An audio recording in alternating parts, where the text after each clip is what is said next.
are wondering what fast fashion really is.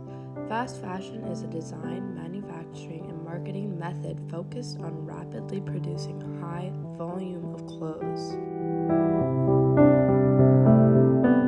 Couple questions for you guys to answer.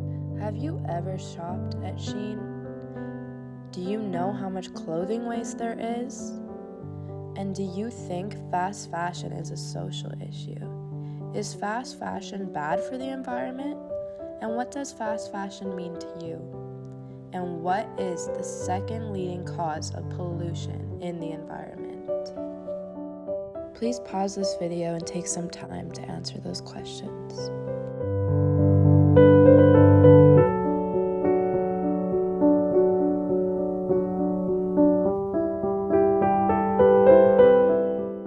Now we're going to talk about Jess's article called 15 Hours by Wang Bing and what fast fashion really is. Fast fashion is a relevant social issue that impacts adolescents, which influences not only their self-image, but also their spending and consumption habits. Labels on cheap clothing don't tell the real story of the true environmental and social costs caused by the extensive consumption of clothing made of cheap labor and environmentally taxing materials. The photo taken by Wang Bing depicts the young man hunched over a sewing machine in the factory where he spends hours a day making clothing, focusing on the injustices taking place within the fashion industry. The article, The Global Environment Injustice of Fast Fashion, follows the journey of where the clothes we buy actually come from.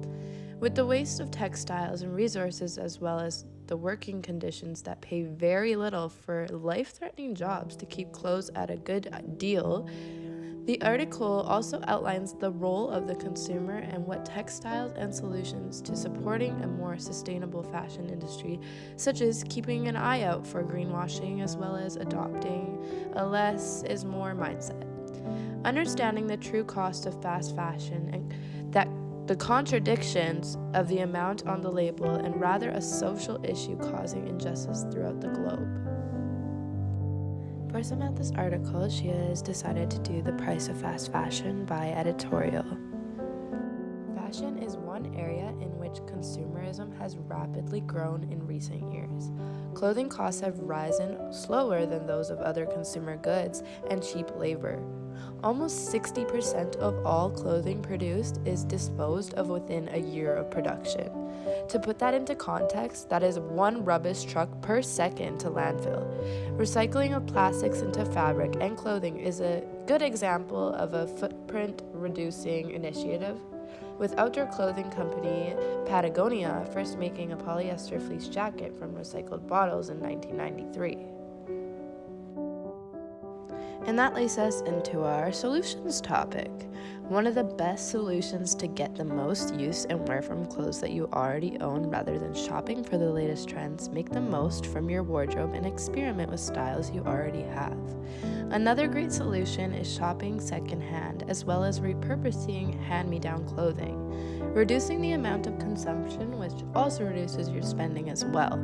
However, if you are shopping for new clothing, you may want to base your purchase off of the label's sourcing information, whether it's locally made or made from sustainable materials, and that is the greener choice. For the very last article, we decided to do French architect Clarice Marlet, who converts your old clothes into bricks, written by Joe Fabric.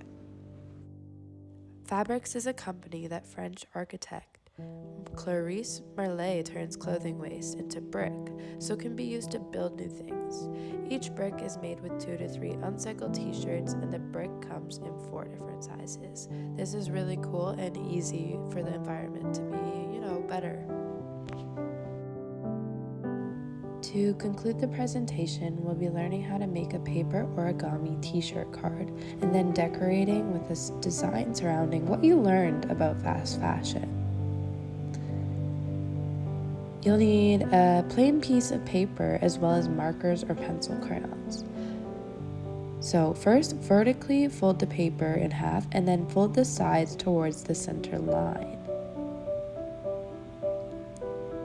Now with the flaps facing down, fold a 1/2 inch from the top and then flip the piece over and make another 1/2 inch fold from the top. Next, take the top folded corners and fold them towards the center line. Now, with the flaps facing down, fold a 1/2 inch from the top, then flip the piece over to make another 1/2 inch fold from the top. Next, take the top folded corners and fold them towards the center line. Then fold the bottom corners away from the center, and finally fold the card in half to finish off your t-shirt. And lastly, decorate that thing with a print or design surrounding fast fashion. Why is this topic important? Well, this topic is important for students and adolescents because societal pressures have a major influence on how we spend our money and the trends we follow. It is important for students to know where their clothing is coming from as well as the process. This is so they can be mindful when getting rid of or buying new clothing to fit in with the ever-changing fashion trends.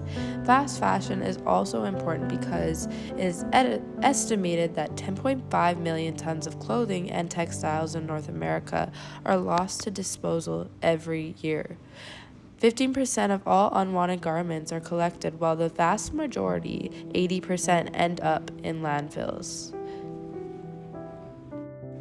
So, for engaging activity, our narrative showcases a regular old t-shirt that one could easily buy for little money, show all the steps of the manufacturing process that isn't shown in the final product, but contribute to the social issue of the climate crisis. So for that, to produce 1 kilogram of cotton, a t-shirt or jeans, 20,000 liters of water is used.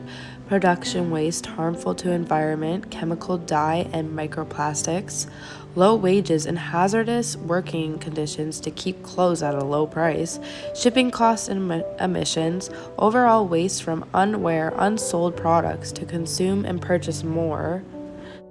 In conclusion, I personally have learned a lot from fast fashion and researching it. I am someone who loves to buy new clothes, and this really puts in perspective of what changes I need to make for a better future. I think the technique is the same as reduce, reuse, recycle. Rewear, restyle, reduce.